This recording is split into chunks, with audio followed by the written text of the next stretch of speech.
Let's jump right in with a big question. When it gets to the very heart of belief, is faith something we inherit, like a family heirloom, or is it something we have to build for ourselves? We're going to explore this through a really powerful story from the Quran that has a pretty surprising answer. So really think about it. Is your faith just a birthright, a label you're given, or is it a personal journey you're on? We're going to unpack this whole idea using a narrative from the Quran's second chapter, surah Al-Baqarah. And trust me, it's a story that really makes you question what you think you know about heritage and God's favor.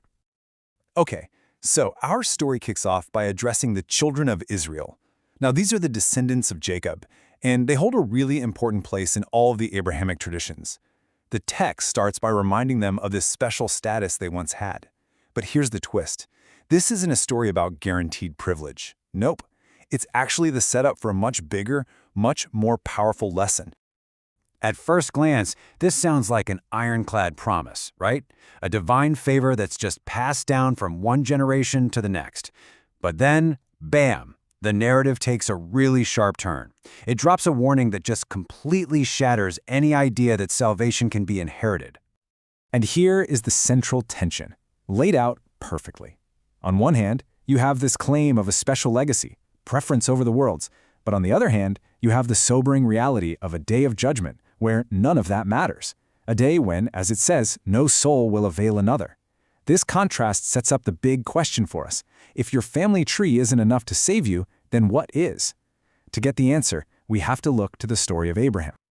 Now, Abraham's story is key here. His path to becoming a leader wasn't some walk in the park. It wasn't about privilege. It was forged in the fire of some incredibly difficult trials.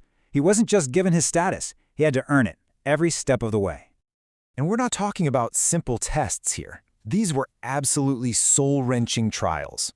I mean, they culminated in the ultimate test of faith, being willing to sacrifice his own son. It was only after he proved that unwavering devotion that God made him a promise that would literally change the course of human history. So God promised to make him an imam, and it's really important to understand what that means here. We're not just talking about a local prayer leader. An imam, in this context, is a spiritual guide for all people, a role model of faith handpicked by God for everyone to look up to. This was a huge deal, a divine covenant. So the big question is, could this incredible honor just be passed down to his kids, like a family heirloom? And what's fascinating is that's the exact question Abraham himself asked God. He was hoping, to lock in this special honor for his family line. He basically asks, what about my descendants? Do they get this too? And the answer he gets back is swift. It's crystal clear. And honestly, it's the absolute core of this entire narrative. And there it is. The message is just undeniable. This divine covenant is not a birthright. It's conditional. It's something you have to earn through being a good, righteous person. It absolutely cannot be claimed by wrongdoers, and it doesn't matter one bit who their ancestors were. So this core principle that faith is earned, not inherited, isn't just left as an idea. It's literally immortalized in stone. Abraham and his son Ishmael are given this monumental task, to build a house of God. And get this wasn't some exclusive members-only club. It was designed to be a sanctuary for all of humanity. Abraham and Ishmael were specifically told to purify this house for universal acts of worship. It was a physical testament to a faith that's open to absolutely everyone.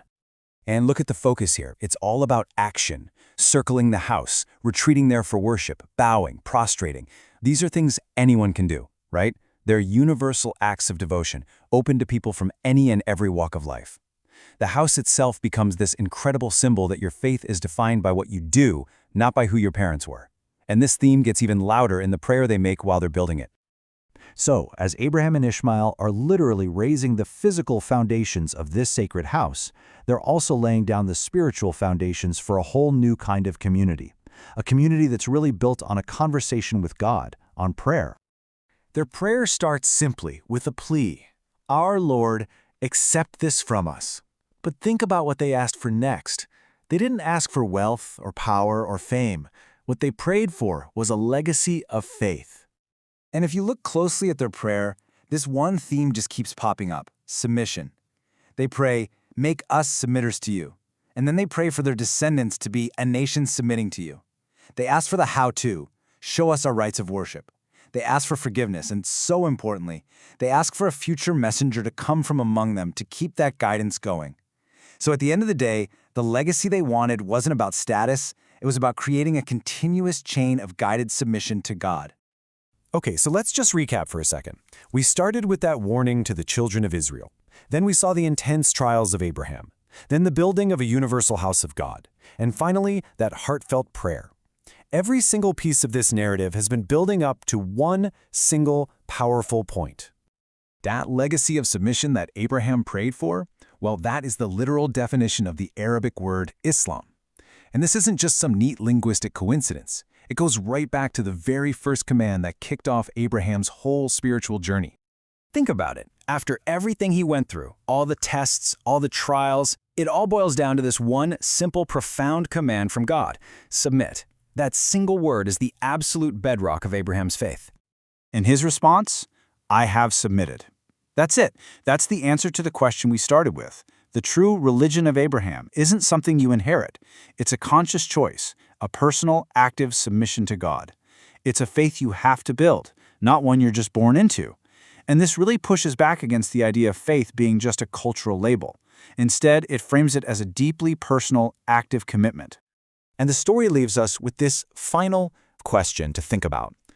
Who would turn their back on this path of Abraham, this path of personal submission, except someone who is only fooling themselves? It's a powerful parting shot, a reminder that true faith isn't an accident of birth. It's a conscious choice that every single one of us is invited to make.